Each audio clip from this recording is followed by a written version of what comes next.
we look at any story or any work of literature, whether it's a story, a poem, play, whatever we're looking at, we have to read it. Sometimes, as I believe I mentioned last time, you may have to read it more than one time.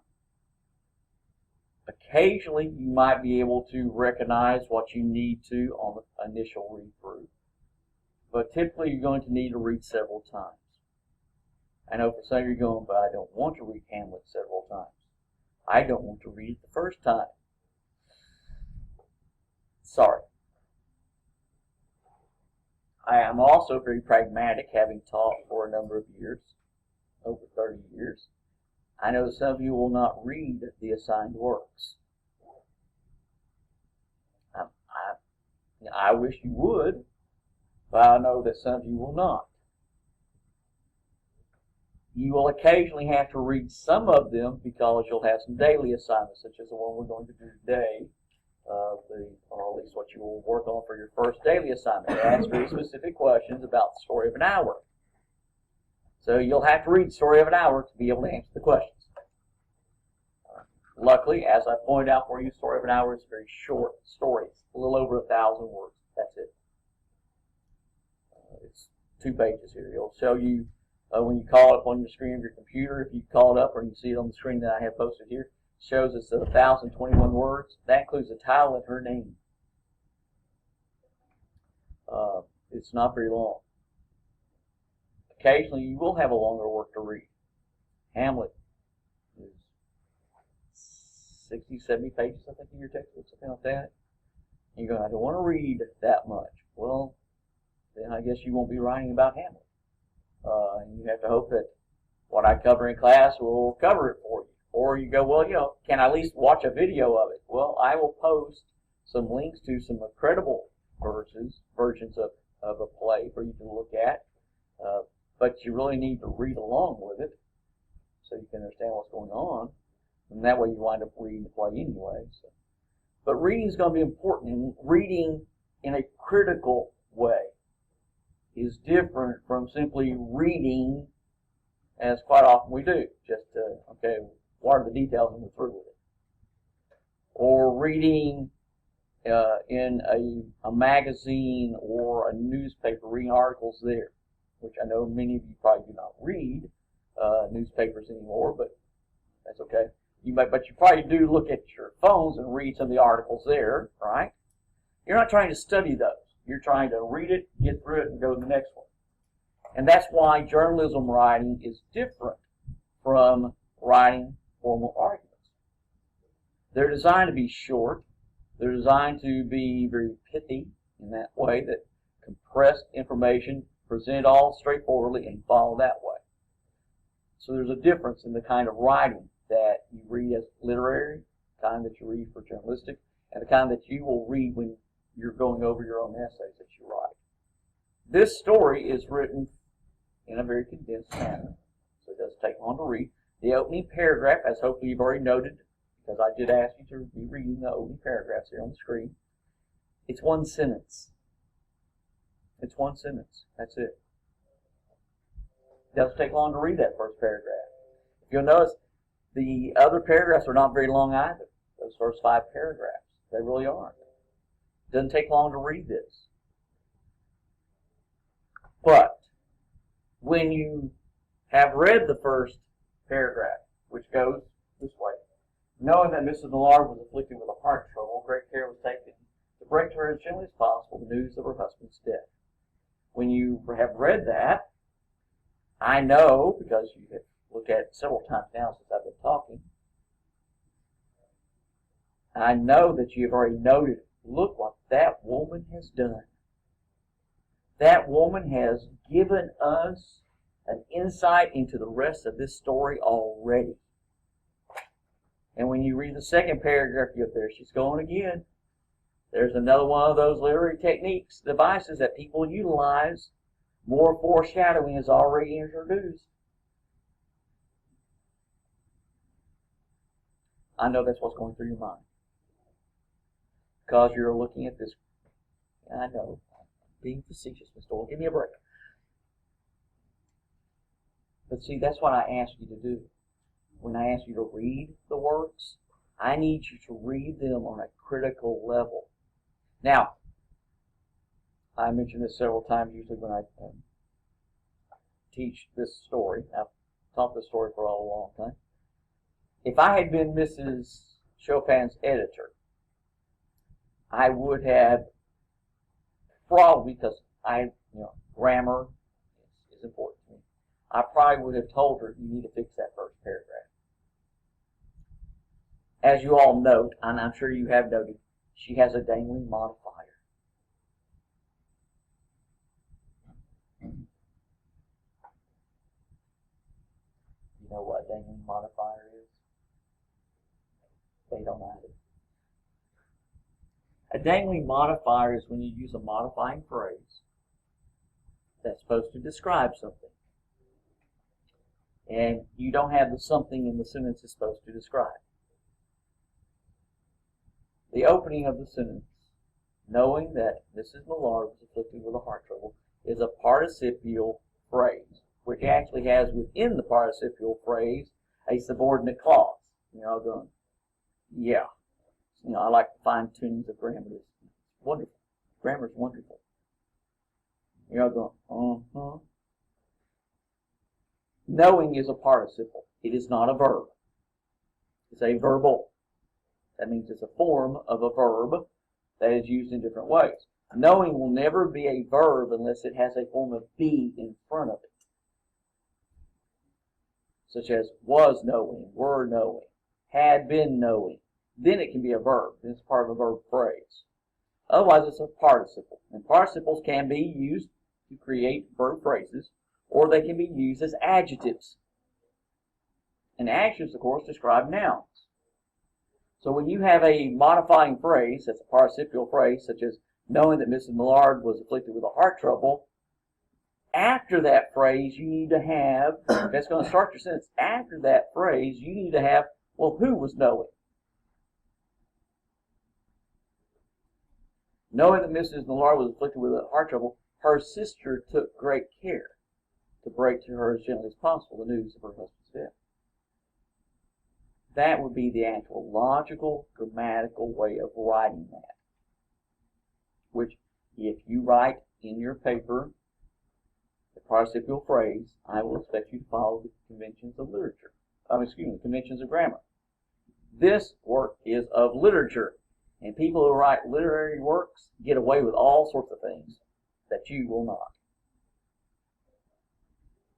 They just do. It's sometimes referred to as literary license. But sometimes here referred to as poetic license, where somebody writing a poem or a short story, they can get away with violations of grammar that typically will not be allowed. So you get a little grammar lesson here too. But also, hopefully, since I've mentioned it several times, I've read it to you several times, you've read it several times, you've noted, yes, but that participial phrase contains the hint. It contains a very important part, the way it is phrased. And you have seized upon that important part, right?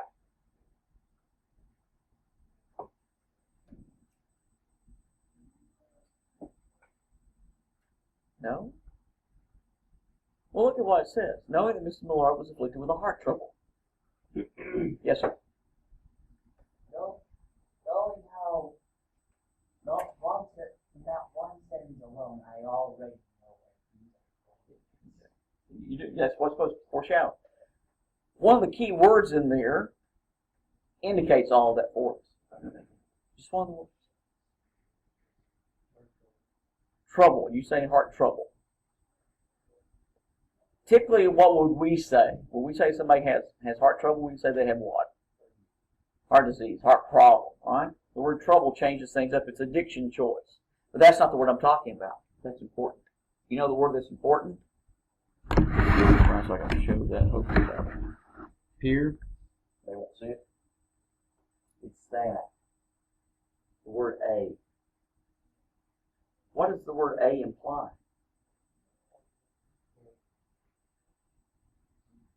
Say it again. No. A implies that there's possibility of what? multiple. There's more than one. She has a heart trouble. Indicates not the heart trouble. D would say there's only one, right? But A indicates there might be different kinds of heart trouble. And when you read the rest of the story, this woman has different kinds of heart trouble, does she not? I'll move down for you a little bit so you can see. Since you've read all this, where she's looking at that, we'll get to that part. Now we have these are patches of blue sky showing here and there. She sat with her head back on the cushion. She was young. There was something coming to her. I'm now down to this paragraph. What was it? She did not know. It was too subtle and elusive, but she felt it, creeping out of the sky, reaching toward her. She was beginning to recognize this thing. She was striving to beat it back, as Pilate says her two white slittered hands would have been. If she abandoned herself, a little whispered word escaped her slightly parted lips. She said it over and over under her breath. Free, free, free. The vacant stare and the look of terror that had followed it went from her eyes. They stayed keen and bright. Her pulses beat fast, and the coursing blood warmed and relaxed every inch of her body. This is a woman who is free from her husband. And the rest of the story talks a little bit about that. She called it, she was not going to ask if it were or were not a monstrous joy. How did that matter? She said. She knew she would weep again when she saw the kind, tender hands holding her dead. The face that never looked save with love upon her, fixed and gray and dead. But she saw beyond that bitter moment a long procession of years to come that would belong to her absolutely. She opened and spread her arms out to them in welcome. There would be no one to live for her during those coming years. She would live for herself. There would be no powerful will bending hers in that blind persistence with which men and women believe they have a right to impose a private will upon a fellow creature. Kind intention or cruel intention made the act seem no less a crime as she looked upon that brief moment of illumination. And yet she had loved him sometimes. Often she had not. What did it matter? And this is a woman who now, she says, as it says, has a position of self-assertion. And she whispers, free body and soul, free. This woman had a heart trouble. Not just a physical ailment. She had a heart trouble. She had loved him sometimes. Often she had not. Rather, what did this marriage represent for her? Say a little louder, please. Imprisonment. She felt trapped, right? She felt trapped. And now she feels free because her husband is dead. Guys, this is what you have to look forward to. All statistics indicate that men will die before women. Right? Now you know how your wife's going to react.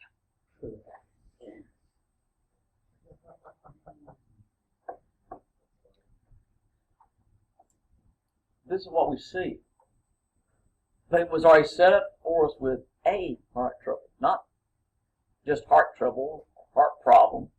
Not just the heart problem. It was a heart trouble. And we can tell from that one word, there's more than one possible heart trouble. Yes, she has a physical problem, which is what everybody else is trying to take care about. They don't necessarily understand she has another kind of heart trouble. But as we go through the story, we start seeing that emerge. But it's already set up for us with the A. When you read a story, you have to pay attention to little details. Because little details can be important. For instance, she's busy saying free body and soul free, right? Kept whispering, it says. Well, where is she when she's whispering this? Go back up here. She's where? In her room. The paragraph that starts here says, when she enters her room, she would have nobody follow her. There stood, facing the open window, a comfortable roomy armchair. Into this she sank, pressed down by physical exhaustion and on her body, seemed to reach to her soul. So she sinks to a comfortable roomy armchair. It says she could see in the open, the next paragraph says, the open square, the tops of trees are all quiver with new spring light. The delicious breath of rain was in the air. In the street below, a peddler was crying his wares.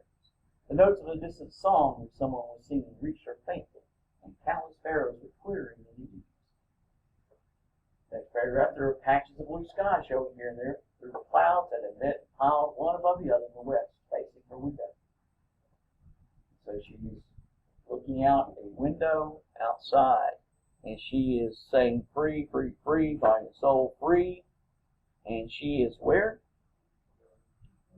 Locked in her room. Remember, Josephine can't get in? She's locked in her room. And she is pronouncing herself free.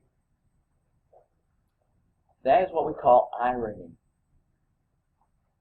When you are locked in a room, you're really not free, are you? No, you're not.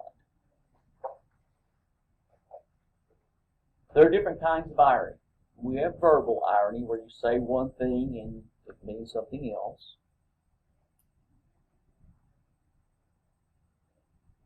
And sarcasm quite often is that way. For instance, you're used to that when you tell somebody, oh, that was really good. And you know, of course, what your really meaning is. It wasn't good at all. That's verbal irony. We have situational irony, where something occurs that we're not prepared for, and it turns out to be ironic.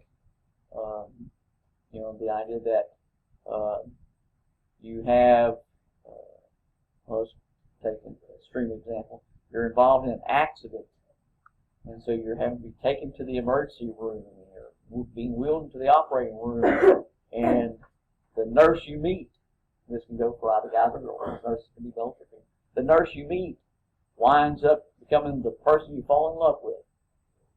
Well, that was ironic. That took an accident for you to meet that person, right? That's irony. That's situational irony. You're not prepared for it. And then we have dramatic irony. Dramatic irony is where, take those horror movies people like to go see. You know what's on the other side of the door, and the characters still go and open it. Right? It's like, don't do that. That's dramatic irony, where the audience already knows and the characters do not. Well, in this particular case, we catch a certain situational irony. She's locked in a room and saying she's free. So that's an ironic aspect to it. The use of the word that, whether it were or were not, a monstrous joy.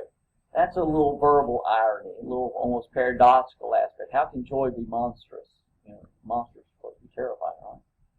So why would it be monstrous? So the fact that would tell us sort of the size of it. We're supposed to gain the Christian size, but it also conveys a slightly different meaning that we don't want to associate with joy. So there's a little verbal aspect there.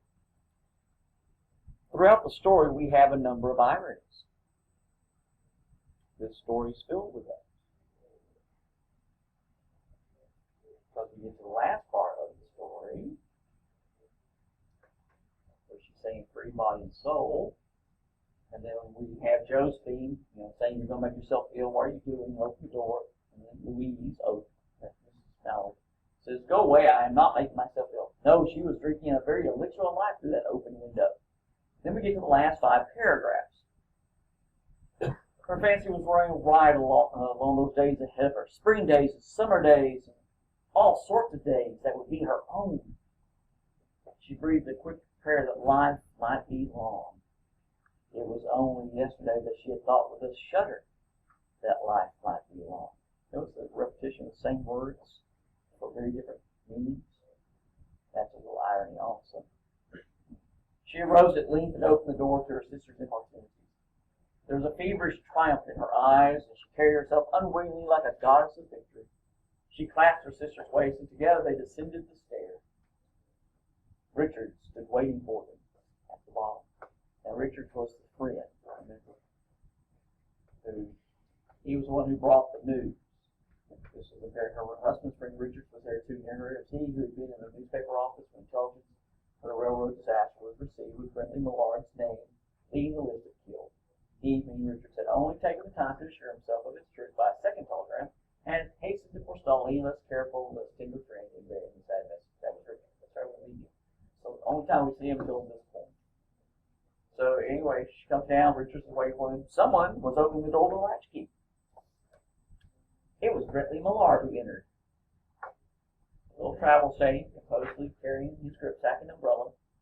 He had been far from the scene of accident and did not even know there had been one. He stood amazed at Josephine's piercing cry at Richard's quick motion to screen him from the view of his wife. But Richards was too late.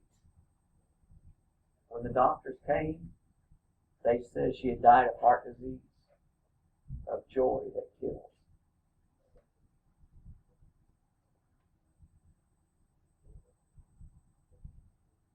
She sees her husband, and what does she do? Drops dead.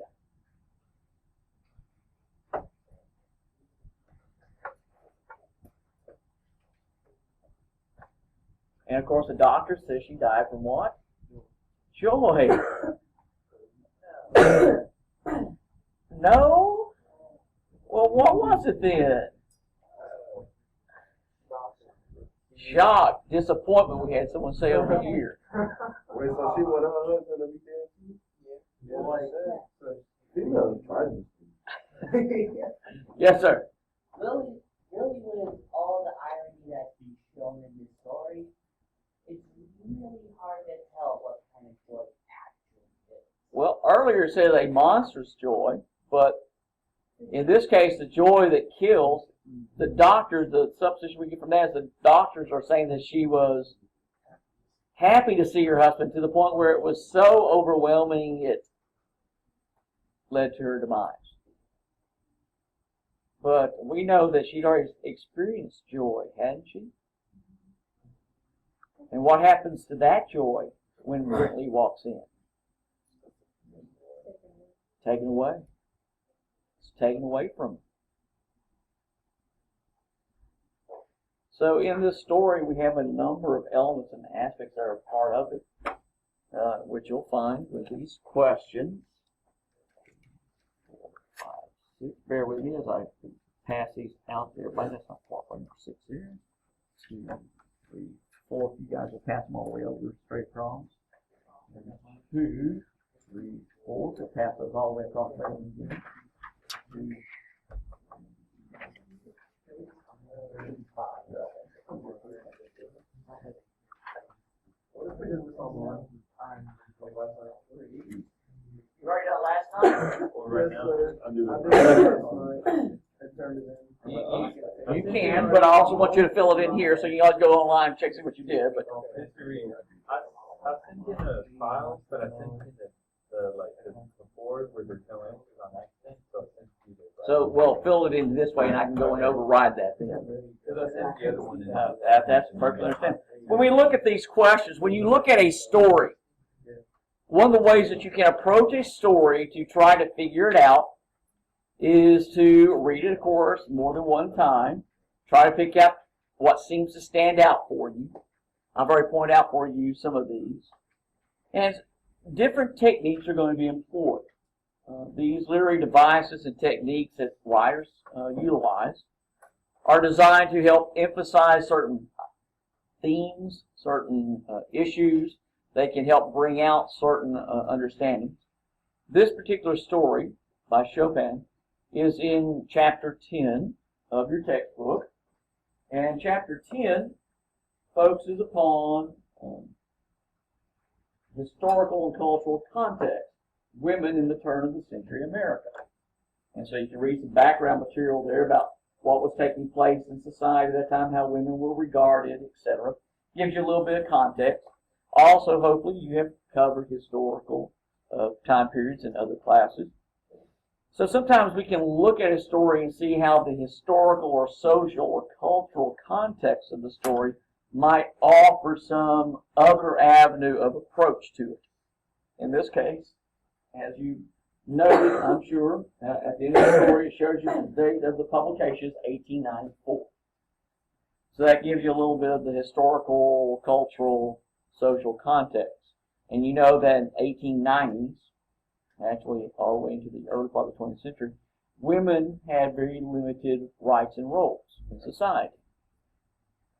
For instance, women did not have the right to vote, much less run for public office.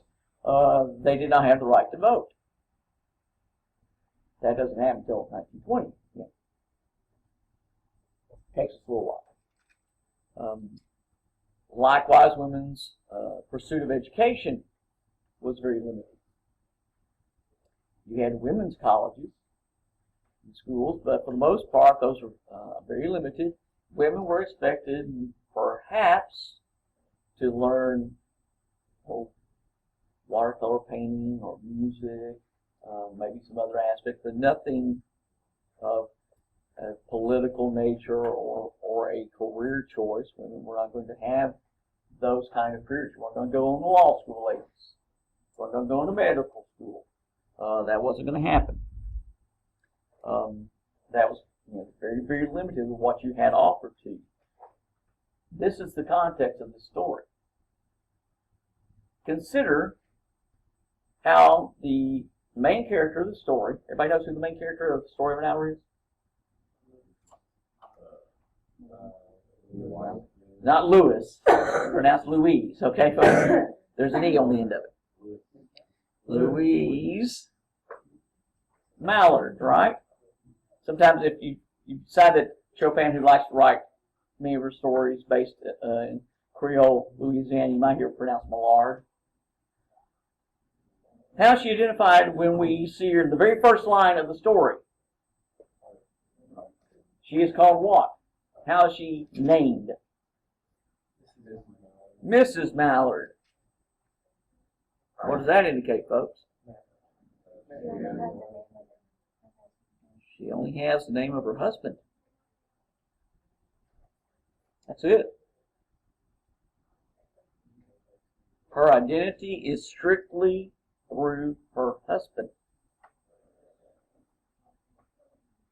Now, folks, you have to choose for question number one as you look at only the last 5 paragraphs for the ironies. So make sure you choose, if you're trying to work on those, that's only the ones starting from, here at her fancy, down to here. Okay, so don't choose something earlier, because I've already used a couple of them from earlier, so you don't do those. You have to choose one of the last 5. But I want you to think about this. Her identity is strictly through her husband. The only time she is identified as herself, if you will, when we get to know her name is Louise, there is an E on it, that's, okay, so, is when she's where? Locked in a room. That identity is locked away. No, you don't get to use that for irony because it's on the last 5. Ironically, her identification of her as a self, as an individual, is locked away. And it's ironic that the only time she feels free is when she's where? Locked in a room. Locked in a room. This emphasizes, as we can recognize the historical context, that's how women's lives were. Individual identity, if you will, was kept locked away. They were only to be identified in relationship to the men in their lives. The wife, the daughter, etc. Then after marriage, they become the mother. They never seem to be themselves. And this is a part that Chopin seems to emphasize, how women were kept. Notice at the end of the story, this paragraph here. Look at that first sentence. It says, someone was opening the front door with a latch key. What does that tell us?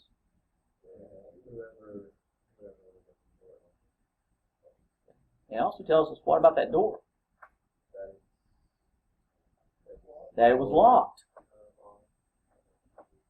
Because you have to use a key to open it, right? It was locked. Even when she was in the house, not just in her room, even when she was in any other part of the house. Say it again. She was still locked in. She was still locked in. Because once she's out of her room, how is she known? She's known as what? Mrs. Mallard.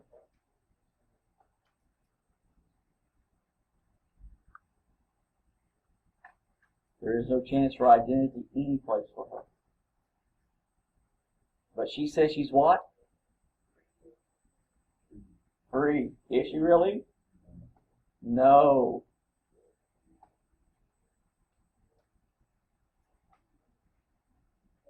That would be, come on, say it. Thank you. Irony.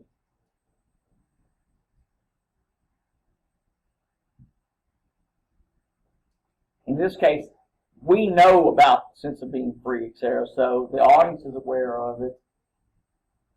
That makes it what kind of irony? I already told you those definitions. Not situational, but because we're already aware of it. Dramatic. We're already aware of it. Because we recognize she's the one saying free, and somebody's coming in with a key. Wait a minute, honey, you're not free. You thought you were, but you're not. We know better. Somebody's having to open the door with a key. Now, who comes in? Were we prepared for that? Did we not all think he was dead? And suddenly he's not. And ladies, you'll all agree that Brentley represents how all men are.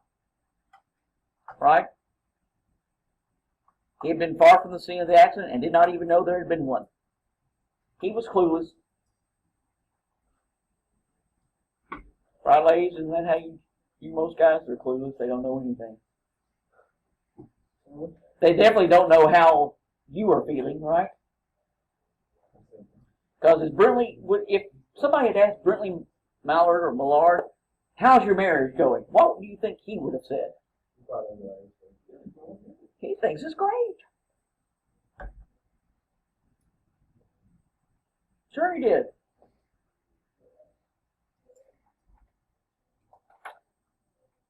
Did not even know. That phrase seems to capture the essence of Brentley Millard. Oh no. That Brentley comes in, we're not prepared for either. Obviously, Louise Millard or Mallard is not prepared for it either. That's why she drops dead. So that's what? Say it again. Irony. Thank you. It's irony. It's ironic. And it's what kind of irony? No, not dramatic, because we don't know he's still alive. We think he's dead. That's situational. It's where neither the characters nor the reader, the audience, is prepared for what happens. We get surprised too. There are several writers that have made a career, I guess you could say, with surprise endings, where you're not prepared for what happens at the end of it. The American writer William Sidney Porter, better known as O. Henry, produced a number of stories where you have a surprise ending at the end. The French writer Guy de Maupassant, who wrote The Jewelry, one of the stories also that you're asked to read this semester, he likes to do surprise endings. And typically a surprise ending is going to produce a moment of situational irony. Now, situational irony does occur in other ways, in other areas as well, where we're not quite as cognizant as we read a story of what will take place. We're not fully prepared for it. And so therefore sometimes a writer will put something in there and, oh, here it comes. Sometimes a writer will do that and it's not set up well. It's not prepared for us. We have no indication that such a turn could occur. So that when a writer wants to suddenly change it all up, they'll do that. Well, that makes it a little difficult. Good writing should at least give some indication, help make it credible that this could happen. Well, we've already had that set up in the story. Because, of course, we all have read the entire story and we know all about paragraph 2 and what was said there. He had only taken the time, is what it says. Thank you. Richards had only taken the time to assure himself. If you hear that expression, what does that seem to indicate to you? They'd only taken the time. He hadn't really given him much thought. He really didn't spend effort and time to do much, right? He'd only taken the time to do this, send a second telegram, before he had rushed off. And he even said, it didn't say rush, it said had hastened. Hastened means rushed. Means move in a hurry, right? So Richards had only taken the time. And now when we get to the end of the story and Brinkley walks in, we realize that Richards' efforts weren't sufficient. And Chopin had set that up for us already by phrasing it this way. She emphasizes that further for us at the end of the story. And of course, Richards jumps in front, right, to screen him Ridley from the view of Fowler. Notice what the next last paragraph says. But Richards was too late. Richards earlier had been what? Too early. He had been too earlier, right, in the story, because he had hastened, rushed. So he was too early at one point. Now he is too late. There you go. The story is filled with ironic moments. They're everywhere. Does this story continue? Now this is it. Oh, okay. Because I was like wondering, like, how would he feel? Well, she's dead. He'll mourn. He will mourn, because he loves her. That's what he you don't love But you don't know that. She had sometimes, often she had not. Earlier in the story, it says that the kind, tender hands, the face that had never looked save with love upon her. That when he looked at his wife, he looked at her tenderly and caringly. He looked at her with love all the time. And she was aware of that. She knows that Brinkley loves her. And she's still glad he's dead.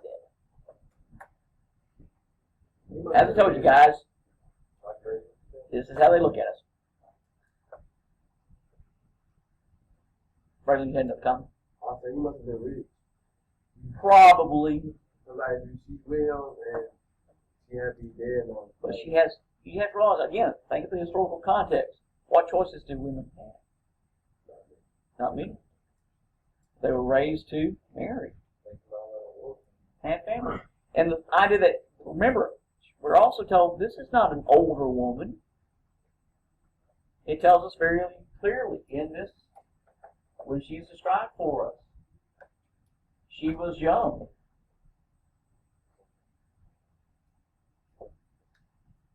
She was young. Again, marriages quite often, a certain class, especially if you consider the story to be set in the Creole area of Louisiana, especially New Orleans. Many of the stories that Chopin writes, many of her literary efforts are set in that area. Marriages would be arranged. The French tradition of arranging a marriage. One prominent, 18, 19, young woman might get married. Sometimes it could be a little earlier, particularly they would, at age 18 or so, they would probably do that. Sometimes it'd be a little older, sometimes maybe a little younger. Typically they weren't pushing the medieval aspect where at 14 or 15 get the daughter married. But 18, 19, yes. 20, 21, yes. By the time somebody's 22 or so, she's getting a little old. We better find somebody for her. Yes, the expression would be, she became known as being on the shelf. Nobody had saw her. But, so she was young. Now we do not know how many years they've been married. We do know that it probably was sometime, but not that long, because there were no children. There's no children mentioned in this story, so we go on the assumption that there's no family there. So she was young enough to find another man if she wanted to. But see, that's the situation. When Mr. Woods mentioned that he probably had that, Brindley probably was fairly well to do. Widows were not constrained by the same rules that unmarried women were. Unmarried women could not have bank accounts. Widows could. Unmarried women were not expected to go into banks to negotiate and talk about money or loans or whatever. They weren't allowed to do that. Widows could.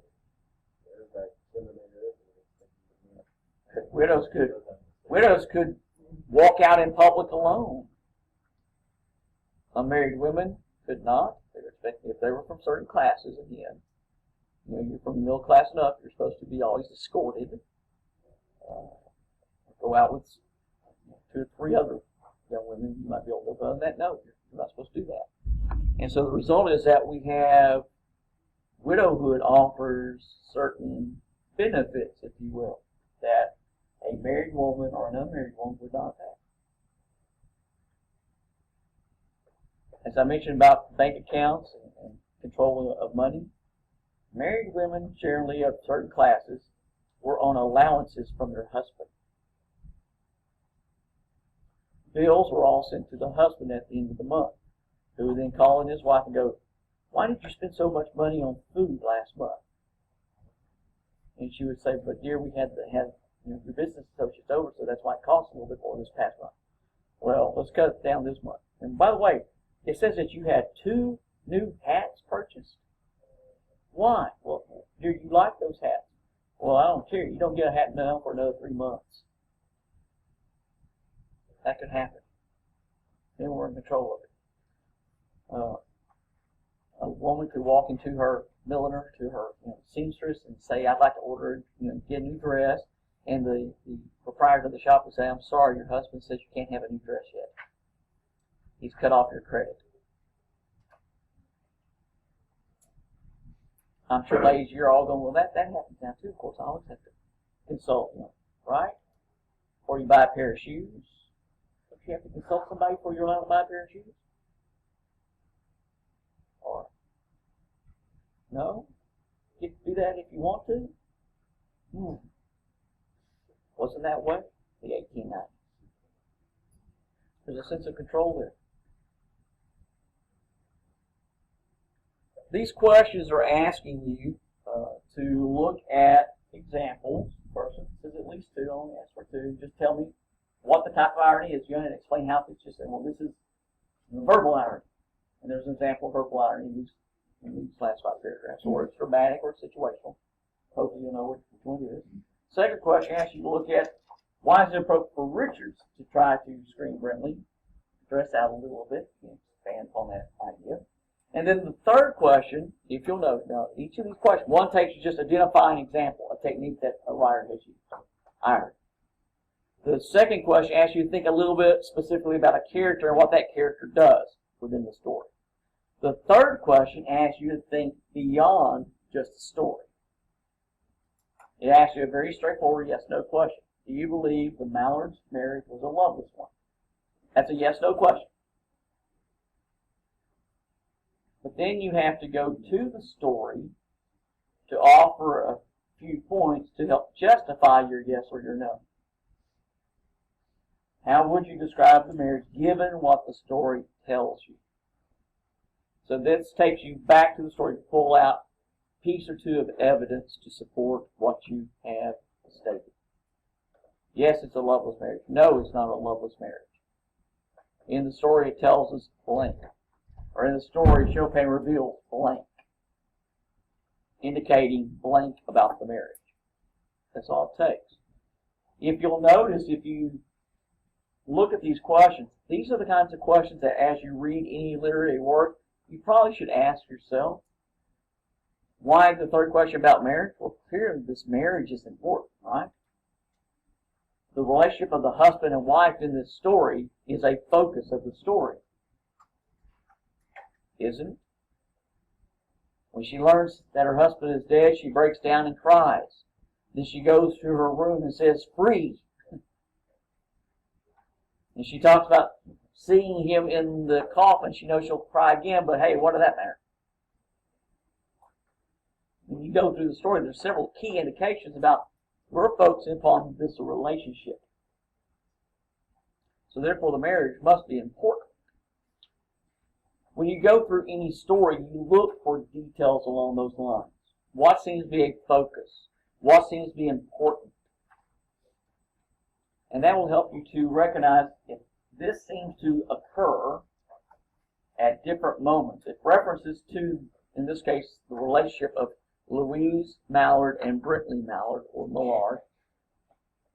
If that reference occurs at different moments in the story, from the very beginning of the story till the end of the story, then clearly we need to pay attention to it. Try to decide what kind of relationship was this. Hence the question. When you go through any story, there are going to be moments like that. You pay attention to it. When you go through a play, for instance, such as Hamlet, I'm just going to use Hamlet. Many of you have already heard of Hamlet. You may not have read it, but you've heard of it. When you go through the play Hamlet in a few weeks, relationships are important there too. Relationships are going to be important. And so when you look at the different relationships, you have to figure out what is a relationship. You know, Hamlet's very first line in the play addresses relationship. We see him in Scene 2 of Act 1. King Claudius makes a comment, and Hamlet says an aside, a little speech made sort of like under the breath. Nobody else on stage is supposed to hear it, only the audience is. And Hamlet says a little more than kin and less than kind. So he's addressing that he thinks Claudius is a little more than related to him, but he doesn't particularly like the guy. And so we suddenly have this relationship, Hamlet's first line, being emphasized. The relationship of Claudius and Hamlet. And this is emphasized even further as you go throughout the play with other speeches. Now that's not the only focus of the play. There are several other parts also to focus on. But that clearly is something you should pay attention to. Hamlet and his relationship to the other characters. And you'll note that as you go through.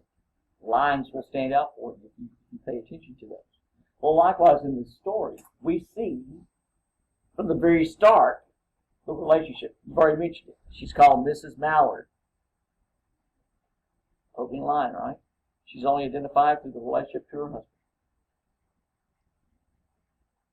And then we see it all the way throughout the story, how that works to emphasize a certain idea for us as we see that. But she doesn't like being Mrs. Mallard. That she wants to be free of that. The irony in the story occurs all over the place. It's very ironic that when she walks into her room, and here she is, she's just received horrible news, right? We believe at the time early in the story. We believe it's horrible news. She has burst into a storm of grief, right? It says that she wept at once with sudden wild abandonment when the storm of grief had spent itself. She went to her room alone. That tells us something also, though. When the storm of grief had spent itself. When a storm spins itself, what does that tell us? You know what that expression means? When the storm of grief had spent itself, you know what spending itself means? If you spend all of your money, what are you left with? Nothing. So when the storm of grief had spent itself, it was over. There's no grief left. There's no grief left in her. It's over. She got all that out. Now we go back through, after having read the story the first time, we go back through it another time, we start recognizing some of these little indications. Chopin was already indicating for us that, look, this woman isn't grieving anymore, it's over with. And that's emphasized for us when she walked into a room. What does this paragraph tell us? There stood, facing the open window, a what? A comfortable, roomy armchair. Does that seem to indicate that it's going to be a difficult time for that woman in that room? No, it's comfortable and roomy.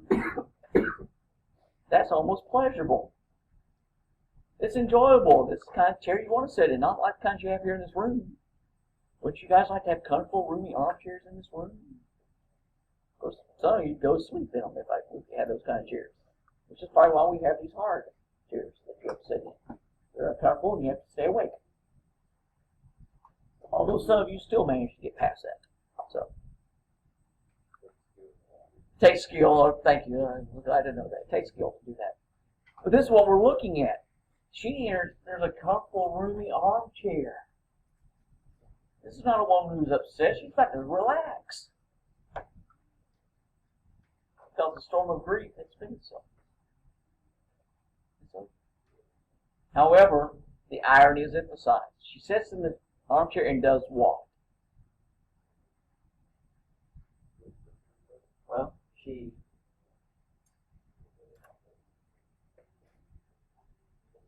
chair is facing open a window. So she spends the time sitting in that chair doing what? Looking out the window. And what does she see?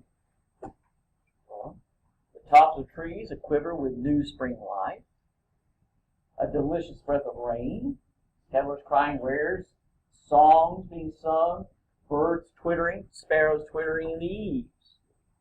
None of those are negative images, are they? We can go back now and see that all these very strongly positive images contrast with what probably should have been taking place, right? I mean, this should be a sad woman. Her husband's dead. Everything, though, at this part of the story is the opposite. It's new spring life is out there. People are doing things, selling things. Birds are singing.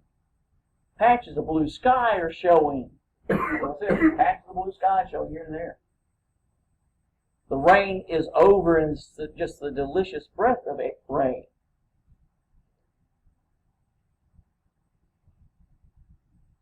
It's a positive image all the way through. All these images are positive. But where are all these positive images? Outside. And where is she? Locked inside. That would be, say it again, irony. Everything she could possibly want, everything that's enjoyable, all that is promised her, she believes, is located out there. And notice, Louise never makes it out. I think she is. She wasn't, even when she's saying free, body and soul free, she's not even free there. She just thinks she comes out looking like the goddess of victory, it says. Right down here at the end of the story, it says she comes out carrying herself unwittingly like a goddess of victory. There's a feverish triumph in her eyes. But she hasn't triumphed over anything, has she? Nothing. And the result is that we have a story filled with irony, a story filled with one moment after another that helps to emphasize this woman who longs to be free and believes she is, only to discover that she is not. And to have that joy pulled from her.